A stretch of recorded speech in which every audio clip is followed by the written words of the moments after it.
Graph to now YouTube ಚಾನಲ್ಗೆ ಪ್ರೀತಿಪೂರ್ವಕ ಸ್ವಾಗತ. ನಾನು ನಾಗೇಶ್ ಶಾನ್ಬಾಗ್.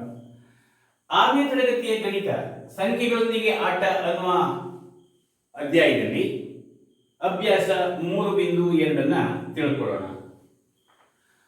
ನಾವು ಹಿಂದೆ ಏನನ್ನ ಅವಿಭಾಜ್ಯ ಸಂಖ್ಯೆಗಳು, ಸಮ ಸಂಖ್ಯೆಗಳು, ಬೆಸ ಸಂಖ್ಯೆಗಳನ್ನು ಕಲ್ತ್ಕೊಂಡಿದ್ದೇವೆ.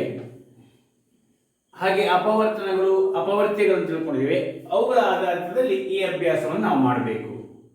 ಇದರಲ್ಲಿ 1ನೇ ಪ್ರಶ್ನೆ, ಯಾವುದೇ 2 ಬೆಸ ಸಂಖ್ಯೆಗಳ ಮೊತ್ತವೇನು ಅಂತ ಒಂದು ಪ್ರಶ್ನೆ ಇದೆ. ಯಾವುದೇ 2 ಬೆಸ ಸಂಖ್ಯೆಗಳ ಮೊತ್ತ, ಬೆಸ ಸಂಖ್ಯೆಗಳ ಮೊತ್ತ ಅಂತ ನಾವು ಅವ್ರ ಏನು ಅಂತ ನಾವೀಗ ಅದನ್ನ ಹೇಗೆ ನಾವು ತಿಳ್ಕೊಳ್ಳೋದು? ನಮಗೆ ಮೊದಲು ಗೊತ್ತಿರಬೇಕಾದ್ದು ಬೆಸ ಸಂಖ್ಯೆ ಯಾವುದು ಅಂತ.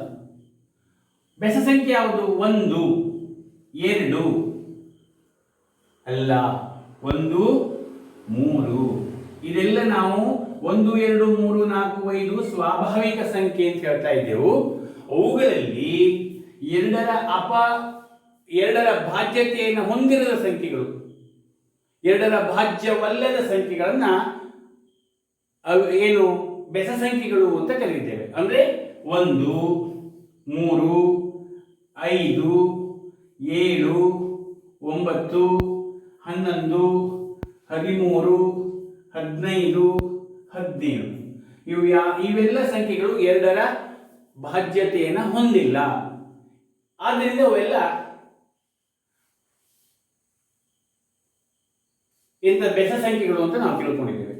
ಈಗ ಈ ಬೆಸ ಸಂಖ್ಯೆಗಳಲ್ಲಿ ಯಾವುದು 2 ತೆಗೆದುಕೊಳ್ಳಿ. ಉದಾಹರಣೆಗೆ ಮೊದಲು ಇದೇ 2 ತೆಗೆದುಕೊಳ್ಳೋಣ. 1 ಮತ್ತೆ 3 ಅವುಗಳ ಮೊತ್ತ ಏನಾಗ್ತದೆ? 4 ಆಗ್ತದೆ. 3 ಮತ್ತೆ 5 ಅವುಗಳ ಮೊತ್ತ ಎಷ್ಟಾಗ್ತದೆ? 8 ಆಗ್ತದೆ. 3 ಮತ್ತೆ 7 ಮೊತ್ತ ಎಷ್ಟಾಗ್ತದೆ? 10 ಆಗ್ತದೆ. 9 ಮತ್ತೆ 11 ಮೊತ್ತ ಎಷ್ಟಾಗ್ತದೆ? 20 ಆಗ್ತದೆ. 7 ಮತ್ತೆ 13 ಮೊತ್ತ ಎಷ್ಟಾಯಿತು? 20. 13 ಮತ್ತೆ 15 ಮೊತ್ತ ಎಷ್ಟಾಯಿತು? 28. ಹಾಗೆ ಈಗ ನಾವು ಮೊತ್ತಗಳನ್ನು ನಾವು ನೋಡಿದ್ರೆ 1, 2 ಇಲ್ಲಿ 2 ಬೆಸ ಸಂಖ್ಯೆಗಳ ಮೊತ್ತ 4 ಬಂತು. ಇಲ್ಲಿ 2 ಬೆಸ ಸಂಖ್ಯೆಗಳ ಮೊತ್ತ 8 ಬಂತು. ಇಲ್ಲಿ 2 ಬೆಸ ಸಂಖ್ಯೆಗಳ ಮೊತ್ತ 10 ಬಂತು. ಹೀಗೆ 4, 8, 10, 20, 23, 28 ಹೀಗೆಲ್ಲ ಬಂತಲ್ಲ. ಇವೆಲ್ಲವೂ ಕೂಡ ಬೆಸ ಸಂಖ್ಯೆಗಳು ಅಲ್ಲ. ಅವುಗಳು ಬೆಸ ಸಂಖ್ಯೆಗಳು ಅಲ್ಲ. ಹಾಗಾದ್ರೆ ಅವುಗಳನ್ನು ಏನು ಕರೀತಾರೆ? ಸಮ ಸಂಖ್ಯೆಗಳು ಅಂತ ಕರೀತಾರೆ. ಸಮ ಸಂಖ್ಯೆಗಳು.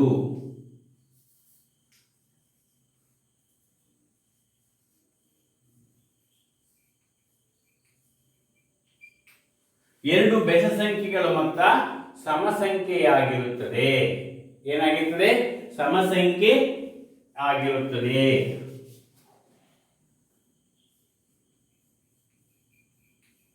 ಸರಿ, ಒಂದು ಪ್ರಶ್ನೆ ಗೊತ್ತಾಯಿತು. ಯಾವುದೇ 2 ಬೆಸ ಸಂಖ್ಯೆಗಳನ್ನ ಕೂಡಿಸಿದ್ರೆ ಮೊತ್ತವು ಒಂದು ಸಮ ಸಂಖ್ಯೆ ಆಗಿರುತ್ತದೆ. ಇನ್ನೊಂದು ಪ್ರಶ್ನೆ, ಯಾವುದೇ 2 ಸಮ ಸಂಖ್ಯೆಗಳ ಮೊತ್ತ, ಯಾವುದೇ 2 ಸಮ ಸಂಖ್ಯೆಗಳ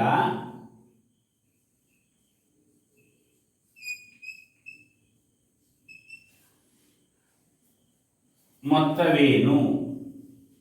ಅಂದ್ರೆ ಮೊತ್ತ ಏನಾಗಿರ್ತದೆ? ನಾವು ಸಮ ಸಂಖ್ಯೆಯನ್ನು ಬರೆದುಕೊಳ್ಳೋಣ. ನಮ್ಗೆ ಗೊತ್ತಿದೆ 2ರ ಭಾಜ್ಯತೆಯನ್ನು ಹೊಂದಿರುವ ಸಂಖ್ಯೆ, 2ರಿಂದ ಭಾಜ್ಯವಾಗುವ ಸಂಖ್ಯೆಗಳು 2, 4, 6, 8, 10, 12, 14, 16 ಹೀಗೆಲ್ಲ ಬರ್ತದೆ. ಇವನ್ನು ಕೂಡಿಸಿದಾಗ 2, 4 ಕೂಡಿಸಿದೆ ಏನು ಬಂತು? 6 ಬಂತು. 6, 8 ಕೂಡಿಸಿದೆ ಎಷ್ಟು ಬಂತು? 14 ಬಂತು. 4, 6 ಕೂಡಿಸಿದೆ ಎಷ್ಟು ಬಂತು? 10 ಬಂತು. 8, 10 ಕೂಡಿಸಿದೆ ಎಷ್ಟು ಬಂತು? 18 ಬಂತು. 12, 16 ಕೂಡಿಸಿದೆ ಎಷ್ಟು ಬಂತು? 28 ಬಂತು. 14 ಮತ್ತೆ 4 ಕೂಡಿಸಿದೆ 18 ಬಂತು. ಹಾಗಾದ್ರೆ ಬಂದಂತಹ ಮೊತ್ತಗಳನ್ನು ನೋಡಿ. 6 ಏನು ಸಮಸಂಖ್ಯೆ, 14 ಸಮಸಂಖ್ಯೆ, 10 ಸಮಸಂಖ್ಯೆ, 18 ಸಮಸಂಖ್ಯೆ, 28 ಸಮಸಂಖ್ಯೆ, 18 ಸಮಸಂಖ್ಯೆ. ಅಂದ್ರೆ ಯಾವುದೇ ಎರಡು ಸಮಸಂಖ್ಯೆಗಳ ಮೊತ್ತವು ಮತ್ತೊಂದು ಸಮಸಂಖ್ಯೆಯಾಗಿರುತ್ತದೆ. ಮತ್ತೊಂದು ಸಮಸಂಖ್ಯೆಯಾಗಿರುತ್ತದೆ. ಅದೇ ಎರಡು ಮೊತ್ತವನ್ನು ಎರಡು ಸಂಖ್ಯೆಗಳನ್ನು ಕೂಡಿಸಿದಾಗ ಮತ್ತೊಂದು ಸಮಸಂಖ್ಯೆ ಬರ್ತದೆ ಅಥವಾ ಸಮಸಂಖ್ಯೆ ಆಗಿರುತ್ತದೆ. ನಮ್ಗೇನು ಗೊತ್ತಾಯಿತು? ಎರಡು ಬೆಸ ಸಂಖ್ಯೆಗಳ ಮೊತ್ತವೂ ಕೂಡ ಸಮಸಂಖ್ಯೆಯಾಗಿರ್ತದೆ, ಎರಡು ಸಮಸಂಖ್ಯೆಗಳ ಮೊತ್ತವೂ ಕೂಡ ಸಮಸಂಖ್ಯೆಯಾಗಿರುತ್ತದೆ. ಈಗ ನಾವು ಎರಡು ಸಮಸ್ಯೆಗಳನ್ನ ಬಿಡಿಸಿದಾಗಾಯಿತು. ಮುಂದಿನದು ನೋಡೋಣ. ಹೇಳಿಕೆ ಸರಿಯೇ ತಪ್ಪೇ ನೋಡೋಣ. ಒಂದನೇ ಹೇಳಿಕೆ ಓದ್ತೇನೆ. 3 ಬೆಸ ಸಂಖ್ಯೆಗಳ ಮೊತ್ತ ಸಮಸಂಖ್ಯೆ ಆಗಿರುತ್ತದೆ. ನಾವು ಮಾಡಿ ನೋಡೋಣ. 1, 3, 5 ಕೂಡಿಸಿದರೆ 9 ಸಮಸಂಖ್ಯೆ ಅಲ್ಲ. ಏನ್ ಬಂತು? 9 ಬೆಸ ಸಂಖ್ಯೆ. ಆದ್ರಿಂದ ಅವರ ಹೇಳಿಕೆ ತಪ್ಪು. ಮೊದಲನೇ ಹೇಳಿಕೆ ಏನಾಗಿದೆ? ತಪ್ಪು. ಎರಡನೇ ಹೇಳಿಕೆ ನೋಡೋಣ. 2 ಬೆಸ ಸಂಖ್ಯೆಗಳು ಮತ್ತು 1 ಸಮಸಂಖ್ಯೆಗಳ ಮೊತ್ತವು ಸಮಸಂಖ್ಯೆ ಆಗಿರುತ್ತದೆ. ಅದನ್ನು ಮಾಡಿ ನೋಡಿ. 2 ಬೆಸ ಸಂಖ್ಯೆ 3 ಮತ್ತೆ 5 ಅಂತ ತೆಗೆದುಕೊಳ್ಳಿ. ಒಂದು ಸಮಸಂಖ್ಯೆ ನಿಮ್ಗೆ ಬೇಕಾಗಿರೋದು 4 ತೆಗೆದುಕೊಳ್ಳಿ. ಕೂಡಿಸಿದ್ರೆ 5 3 8 4 12. ಇದೆಂತ ಸಂಖ್ಯೆ? ಸಮಸಂಖ್ಯೆ ಆಗಿರುತ್ತದೆ. ಸರಿಯಾದ ಹೇಳಿಕೆ. ಅದನ್ನು ಸರಿ ಅಂತ ಬರೆದಿದ್ದೇನೆ. ಮೂರನೇ ಹೇಳಿಕೆಯನ್ನು ನೋಡಿ. 3 ಬೆಸ ಸಂಖ್ಯೆಗಳ ಮೊತ್ತವು ಗುಣಲಬ್ಧವು ಬೆಸ ಸಂಖ್ಯೆ ಆಗಿರುತ್ತದೆ. ಈಗ ಮೊತ್ತ ಅಲ್ಲ, ಗುಣಲಬ್ಧ. ನಾವು ನೋಡೋಣ. ಒಂದನೇ 3 ಬೆಸ ಸಂಖ್ಯೆಗಳ ಗುಣಲಬ್ಧವು ಬೆಸ ಸಂಖ್ಯೆ ಆಗಿರುತ್ತದೆ. ಮೊದಲನೇ ಬೆಸ ಸಂಖ್ಯೆ 3 ತೆಗೆದುಕೊಳ್ಳೋಣ, ಇನ್ನೊಂದು ಬೆಸ ಸಂಖ್ಯೆ 5 ತೆಗೆದುಕೊಳ್ಳೋಣ, ಮತ್ತೊಂದು ಬೆಸ ಸಂಖ್ಯೆ 7 ತೆಗೆದುಕೊಳ್ಳೋಣ. ಅವುಗಳನ್ನು ಮತ್ತೊಂದು ಬೆಸ ಸಂಖ್ಯೆ ಆಗಿರುತ್ತದೆ. ನೋಡಿ, 5 3 15. 15ಕ್ಕೆ 7ರಿಂದ ಗುಣಿಸಿ. 7 15 105. 105 ಒಂದು ಬೆಸ ಸಂಖ್ಯೆ. ಸರಿ. ಇನ್ನೂ ಸುಲಭ ಮಾಡೋಣ. 1 3 5 ನೋಡೋಣ. 1 3 3, 3ಕ್ಕೆ 5ರಿಂದ ಗುಣಿಸಿದ್ರೆ 15. 15 ಒಂದು ಬೆಸ ಸಂಖ್ಯೆ. ಅವರ ಹೇಳಿಕೆ ಏನಾಗಿದೆ? ಸರಿಯಾಗಿದೆ. 3 ಬೆಸ ಸಂಖ್ಯೆಗಳ ಗುಣಲಬ್ಧವು ಬೆಸ ಸಂಖ್ಯೆಯಾಗಿರುತ್ತದೆ. ಒಂದು ಸಮಸಂಖ್ಯೆಯನ್ನು 2ರಿಂದ ಭಾಗಿಸಿದಾಗ ಭಾಗಲಬ್ಧವು ಯಾವಾಗಲೂ ಬೆಸ ಸಂಖ್ಯೆಯೇ ಆಗಿರುತ್ತದೆ. ಹಾಗೆ ಇರ್ತದ? ಏನರ್ಥ ಆಯ್ತು ನಿಮಗೆ? ಒಂದು ಸಮಸಂಖ್ಯೆಯನ್ನು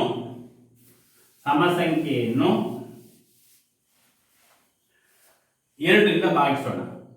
10 ಏನು ಒಂದು ಸಮಸಂಖ್ಯೆ. 2ರಿಂದ ಭಾಗಿಸೋಣ. 5 ಬಂತು. 5 ಬಂತು. ಬೆಸ ಸಂಖ್ಯೆ ಬಂತು. ಎಲ್ಲ ಸಮಯದಲ್ಲಿ ಹಾಗೆ ಬರ್ತದ? 12 ಭಾಗಿಸೋಣ 2ರಿಂದ. 6 ಬಂತು. ಸಮಸಂಖ್ಯೆ ಬಂತು. ಹಾಗಾದ್ರೆ ಪ್ರತಿ ಸಂದರ್ಭದಲ್ಲಿಯೂ ಒಂದು ಸಮಸಂಖ್ಯೆಯನ್ನ 2ರಿಂದ ಭಾಗಿಸಿದಾಗ ಬೆಸ ಸಂಖ್ಯೆಯೇ ಬರ್ತದೆ ಅಂತ ಹೇಳಲಿಕ್ಕೆ ಆಗುವುದಿಲ್ಲ. ಕೆಲವು ಸಂಖ್ಯೆಯನ್ನು ಭಾಗಿಸಿದಾಗ ಬೆಸ ಸಂಖ್ಯೆ ಬರ್ತದೆ, ಇನ್ನು ಕೆಲವು ಸಂಖ್ಯೆಯನ್ನು ಭಾಗಿಸಿದಾಗ ಸಮಸಂಖ್ಯೆ ಬರ್ತದೆ. ಅವರು ಹೇಳ್ತಾ ಇದ್ರೆ ಒಂದು ಸಮಸಂಖ್ಯೆಯನ್ನು 2ರಿಂದ ಭಾಗಿಸಿದಾಗ ಭಾಗಲಬ್ಧವು ಯಾವಾಗಲೂ ಬೆಸ ಸಂಖ್ಯೆ ಆಗಿರುತ್ತದೆ. ಅದು ತಪ್ಪು. 4ನೇದು ಅವರ ಹೇಳಿಕೆ ತಪ್ಪು. 5ನೇ ಹೇಳಿಕೆ ನೋಡೋಣ. ಎಲ್ಲ ಅವಿಭಾಜ್ಯ ಸಂಖ್ಯೆಗಳು ಬೆಸ ಸಂಖ್ಯೆಗಳು. ಎಲ್ಲ ಅವಿಭಾಜ್ಯ ಸಂಖ್ಯೆಗಳು ಬೆಸ ಸಂಖ್ಯೆಗಳು ಅಂತ ಹೇಳ್ತಾನೆ. ನೋಡೋಣ, ಸರಿಯಾಗಿ ನೋಡೋಣ. ಎಲ್ಲ ಅವಿಭಾಜ್ಯ ಸಂಖ್ಯೆಗಳು ಬೆಸ ಸಂಖ್ಯೆಗಳು.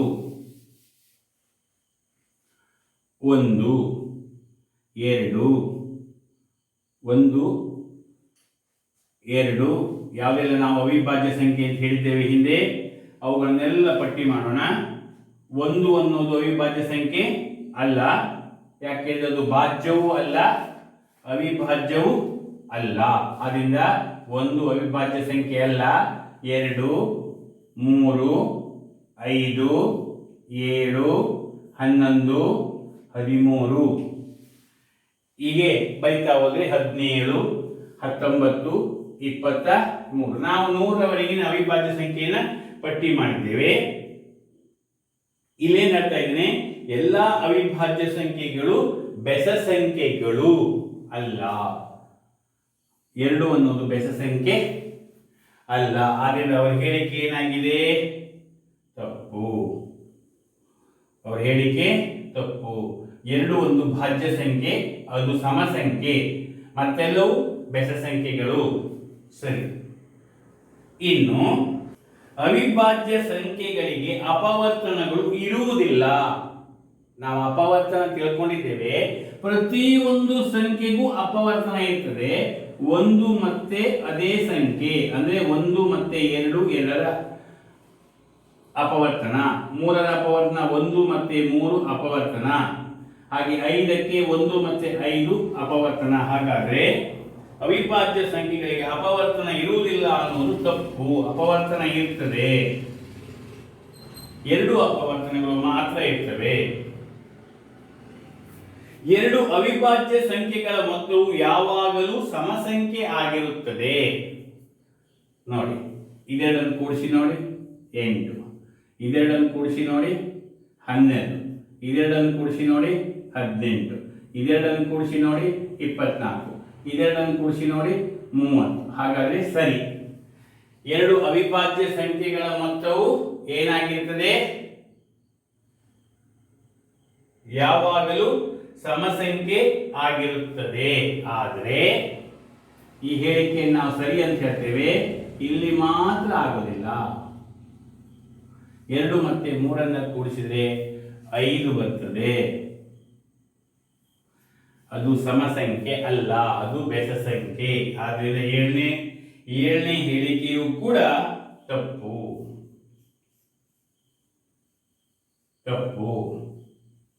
8ನೇ ಹೇಳಿಕೆ ನೋಡೋಣ. 2 ಏಕಮಾತ್ರ ಸಮ ಅವಿಭಾಜ್ಯ ಸಂಖ್ಯೆ. ಆಗಲೇ ಹೇಳಿದ್ದೇನೆ, ಸಮ ಸಂಖ್ಯೆ ಇದು, ಬೆಸ ಸಂಖ್ಯೆ ಅಲ್ಲ. 2 ಏಕಮಾತ್ರ ಒಂದೇ ಸಂಖ್ಯೆ, ಅದು ಸರಿ, ಅವಿಭಾಜ್ಯ ಸಂಖ್ಯೆ ಸರಿ. ಆಮೇಲೆ ಎಲ್ಲ ಸಮಸಂಖ್ಯೆಗಳು ಭಾಜ್ಯ ಸಂಖ್ಯೆಗಳು ಸರಿ. ಎಲ್ಲ ಸಮಸಂಖ್ಯೆಗಳು ಭಾಜ್ಯ ಸಂಖ್ಯೆಗಳು ಸರಿ.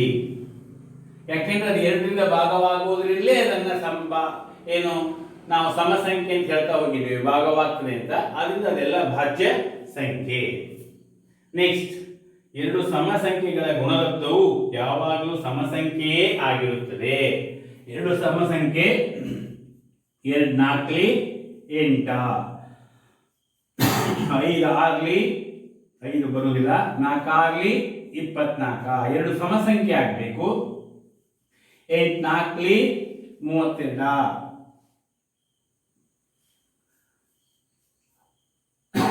18 80 ಎಲ್ಲ ಸಮಸಂಖ್ಯೆ ಆಗಿರುತ್ತದೆ.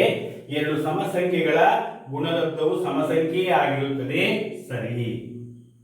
ಹೀಗೆ ನಾವು ಹೇಳಿಕೆಯ ಬಗ್ಗೆ ತಿಳ್ಕೊಂಡಾಗ ಆಯ್ತು, ಸರಿ ತಪ್ಪನ್ನು ಗುರುತಿಸಿದ್ದೇವೆ. ಹೇಳಿಕೆಯಲ್ಲಿ 3ನೇ ಅಂಕವನ್ನು ನೋಡಿ. 13 ಮತ್ತು 31 ಅವಿಭಾಜ್ಯ ಸಂಖ್ಯೆಗಳಾಗಿವೆಯೇ? ಹೌದು. ಇವೆರಡೂ ಸಂಖ್ಯೆಗಳಲ್ಲಿ ಅದೇ 1 ಮತ್ತು 3 ಅಂಕಿಗಳಿವೆ. ಇಂತಹ 100ರೊಳಗಿನ ಜೋಡಿ ಅವಿಭಾಜ್ಯ ಸಂಖ್ಯೆಯನ್ನ ಕಂಡುಹಿಡಿ ಅಂತ ಹೇಳ್ತಾರೆ. ಏನ್ ಅರ್ಥ ಆಗಿರ್ಬೇಕು ನಿಮಗೀಗ? 13 ಬರೆಯುವಾಗ 1 ಮತ್ತೆ 3 ಬರಿತೇವೆ, 31 ಬರೆಯುವಾಗ 3 ಮತ್ತು 1 ಬರಿತೇವೆ. 2 ಅವಿಭಾಜ್ಯ ಸಂಖ್ಯೆ. ಇದೇ ರೀತಿ ಇರುವಂತಹ ಮತ್ತೆ ಇನ್ಯಾವುದಾದ್ರೂ ಒಂದು ಜೋಡಿಯನ್ನ ನೀವು ಕಂಡುಹಿಡಿಯಿರಿ ಅಂತ ಹೇಳ್ತಾನೆ. ಯಾವುದು ಅವಿಭಾಜ್ಯ ಸಂಖ್ಯೆ ಇದೆ ಅಂತ? ಯಾವುದಿದೆ?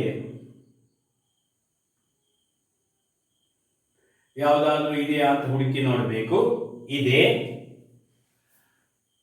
17 ಮತ್ತೆ 71. ಇದರಲ್ಲಿ ಒಂದಿದೆ, ಇದರಲ್ಲಿ ಒಂದಿದೆ, ಇದರಲ್ಲಿ 7 ಇದೆ. ಈ ಒಂದು ಜೋಡಿಯನ್ನ ನಾವೇನ್ ಮಾಡಬಹುದು, ಇದು ಕೂಡ 100ರ ಒಳಗಿನ ಜೋಡಿ ಅವಿಭಾಜ್ಯ ಸಂಖ್ಯೆಯನ್ನ ಒಂದು ಕಂಡುಹಿಡಿದಿದ್ದೇವೆ ನಾವು. ಯಾವುದು? 17. ಇದರಲ್ಲಿ 17 ಬರ್ತದೆ. 4ನೇ 20ರ ಒಳಗಿನ ಅವಿಭಾಜ್ಯ ಸಂಖ್ಯೆ ಮತ್ತು ಭಾಜ್ಯ ಸಂಖ್ಯೆಗಳನ್ನು ಪ್ರತ್ಯೇಕಿಸಿ. 20ರ ಒಳಗಿನ ಅವಿಭಾಜ್ಯ ಸಂಖ್ಯೆ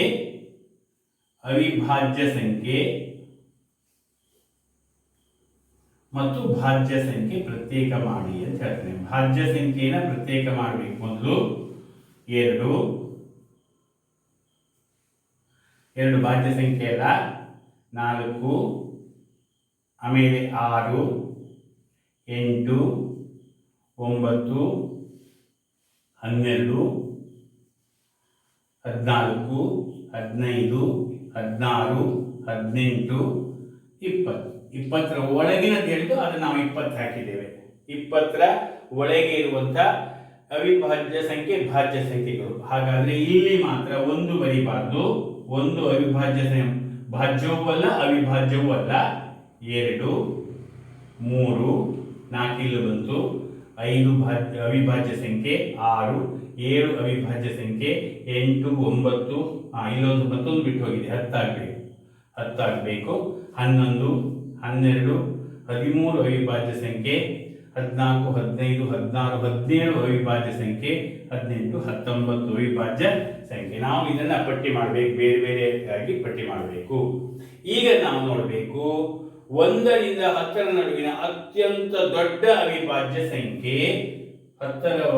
ಈ 1 ರಿಂದ 10ರ ಒಳಗಿನ ದೊಡ್ಡ ಅವಿಭಾಜ್ಯ ಸಂಖ್ಯೆ ಯಾವುದು? ದೊಡ್ಡದು 7. ದೊಡ್ಡ 1 ರಿಂದ 10ರೊಳಗಿನ ದೊಡ್ಡ ಅವಿಭಾಜ್ಯ ಸಂಖ್ಯೆ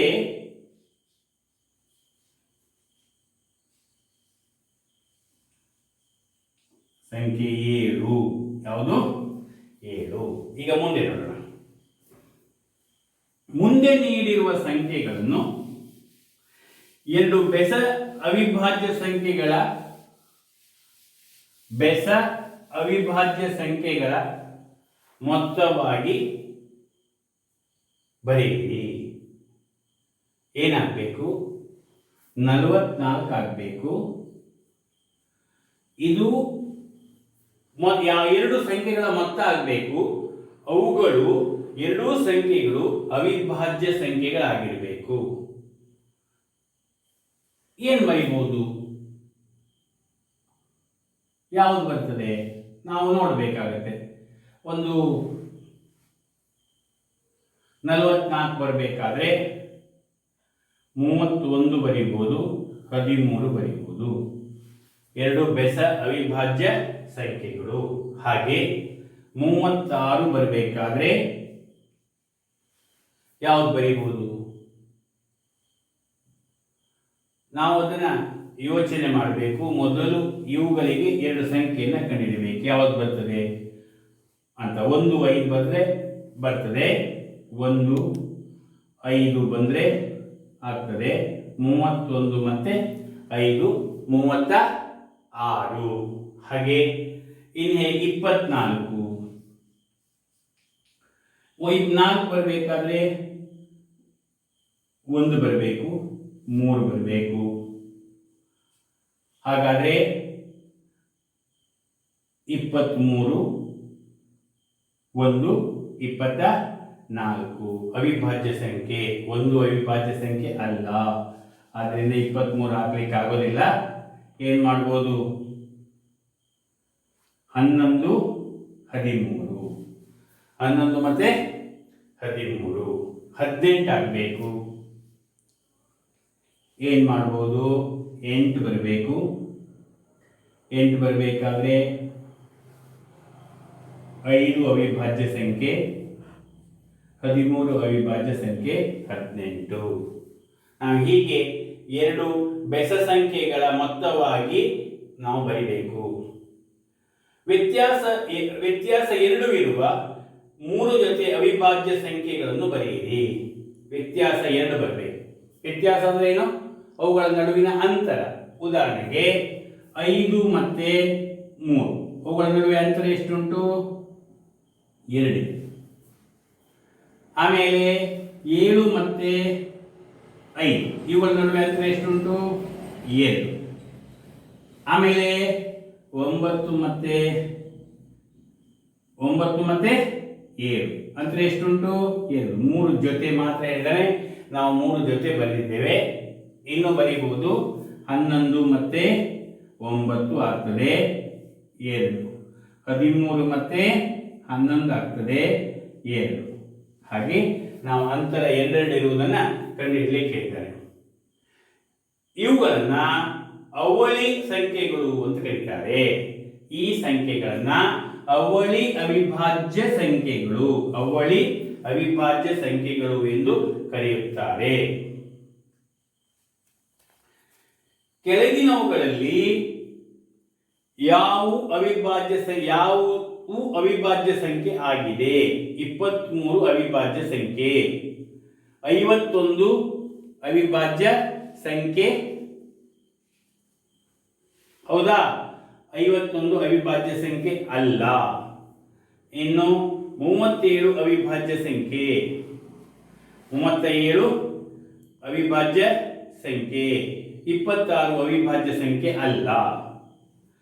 ಹಾಗಾದರೆ ನಡುವೆ ಅವಿಭಾಜ್ಯ ಸಂಖ್ಯೆ ಇಲ್ಲದಂತೆ 100ರ ಒಳಗಿನ 7 ಅನುಕ್ರಮ ಸಂಖ್ಯೆಗಳು ಅನುಕ್ರಮ ಭಾಜ್ಯ ಸಂಖ್ಯೆಗಳನ್ನು ಬರೆಯಿರಿ.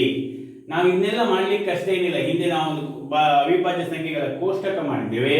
ಅಲ್ಲಿ ನಾವು ನೇರವಾಗಿ ಹೋದ್ರಾಯ್ತು. 7 ಅವಿಭಾಜ್ಯ ಸಂಖ್ಯೆಯನ್ನ ಹುಡುಕಿದ್ರಾಯ್ತು. 90 ಒಂದು ಅವಿಭಾಜ್ಯ ಸಂಖ್ಯೆ ಅಲ್ಲ. ಅಥವಾ 80 ತೆಗೆದುಕೊಳ್ಳಿ, 80 ಆಗೋದಿಲ್ಲ.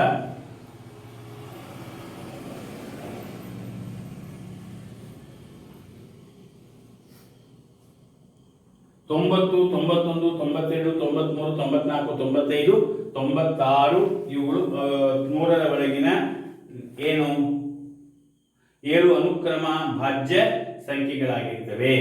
ಕೆಳಗಿನ ಸಂಖ್ಯೆಗಳು 3 ಬೆಸ ಅವಿಭಾಜ್ಯ ಸಂಖ್ಯೆಗಳ ಮೊತ್ತವಾಗಿ ವ್ಯಕ್ತಪಡಿಸಿ.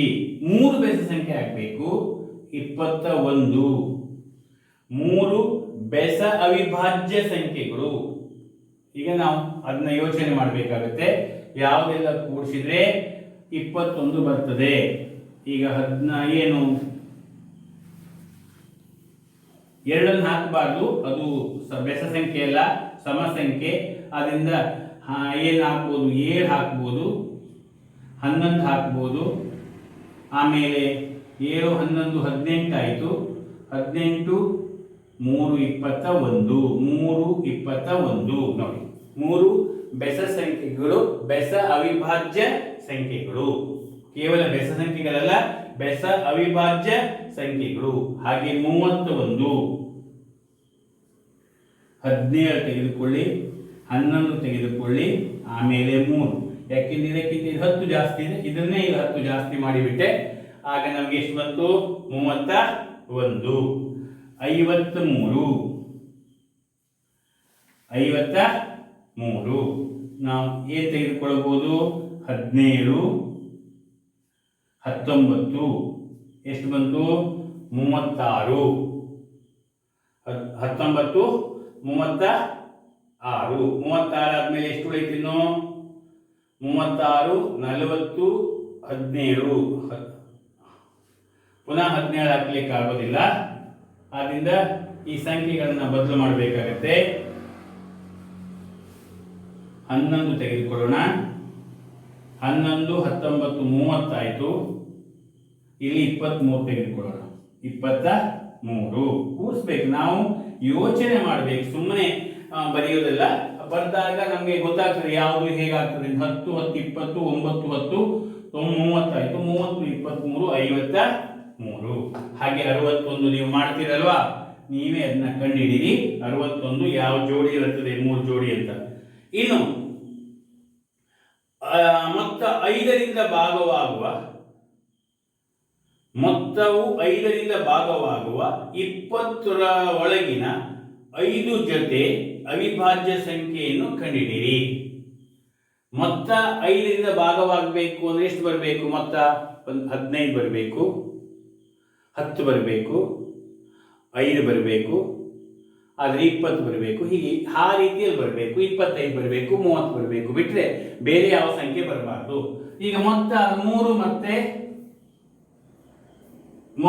5ರಿಂದ ಭಾಗವಾಗುವ 5 ಜೊತೆ ಅವಿಭಾಜ್ಯ ಸಂಖ್ಯೆ, ಬೆಸ ಅವಿಭಾಜ್ಯ ಸಂಖ್ಯೆ ಹೇಳಲಿಲ್ಲ, ಆದ್ದರಿಂದ 5, 3 ಮತ್ತೆ 2 ಒಂದು ಜೊತೆ 5 ಭಾಗಿಸಿ ಹೋಗ್ತದೆ. ಇನ್ನೊಂದು ತೆಗೆದುಕೊಳ್ಳಿ, ಯಾವ್ದು ಬರ್ತದೆ?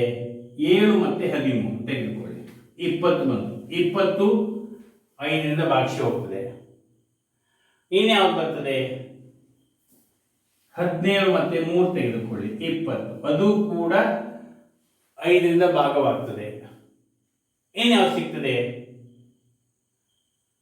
ಹುಡುಕಬೇಕು, ಆಲೋಚನೆ ಮಾಡಬೇಕು, ಏನ್ ಸಿಗ್ತದೆ ನೋಡಬೇಕು. 19 ಸಿಗ್ತದೆ, 11 ಸಿಗ್ತದೆ, 30 ಆಗ್ತದೆ, ಅದು 5ರಿಂದ ಭಾಗಿಸಿ ಹೋಗ್ತದೆ. 19 ಮತ್ತೆ 11 ಮತ್ತೆ ಯಾವ್ದು ಸಿಗ್ತದೆ?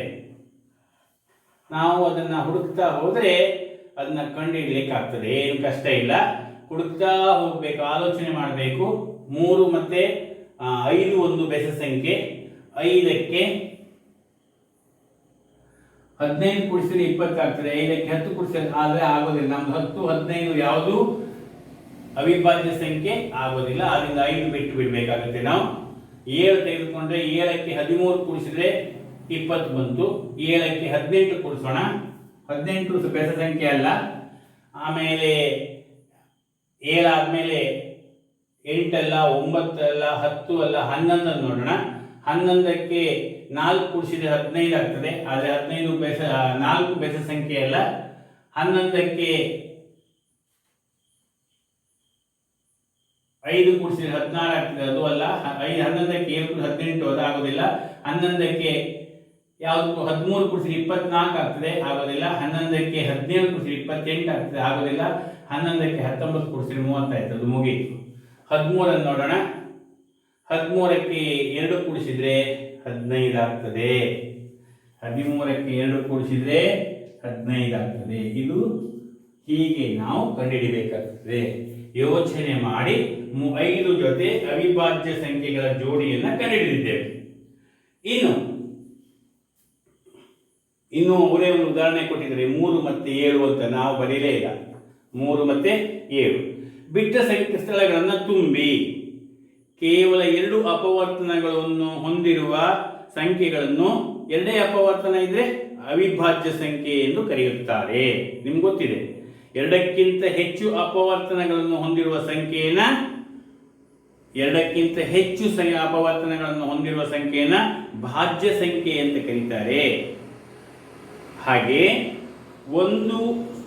ಸಂಖ್ಯೆ 1 ಭಾಜ್ಯ ಸಂಖ್ಯೆಯೂ ಅಲ್ಲ, ಅವಿಭಾಜ್ಯ ಸಂಖ್ಯೆಯೂ ಅಲ್ಲ.